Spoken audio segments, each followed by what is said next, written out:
Friends வணக்கம். கனகராஜ் சங்ககிரி சேலம் மாவட்டம். இப்போ நான் கையில் வச்சுக்கிறது பார்த்தீங்கன்னா நம்ம கேஎம்எஸோட 5 channel board 10 MOSFET IRF 250 board. இது நம்ம இப்போது கிட்டத்தட்ட ஒரு 1.5 வருஷமாக இதை நம்ம சேல் பண்ணிகிட்ருக்குறோம்.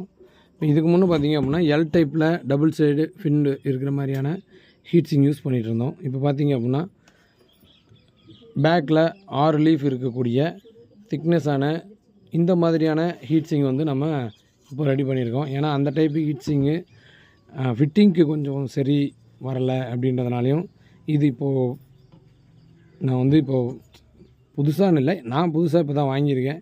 ஸோ இது நல்லாவும் இருக்குது அப்படின்றதுனாலையும் இந்த ஹீட்ஸிங் போட்டுக்கலாம் அப்படின்ட்டு. ஹெவியாக நல்ல திக்னஸும் பார்த்திங்கன்னா ஹெவியாக இருக்குது. ஸோ 5 லீஃப் இருக்குது, நல்ல ஹீட்ஸிங்காக இருக்குது இது. அதனால் இந்த ஹீட்ஸிங் அப்டேட் பண்ணியிருக்கேன். இனிமேல் நம்ம போர்டு இந்த மாதிரி ஹீட்ஸிங்கில் தான் வரும்.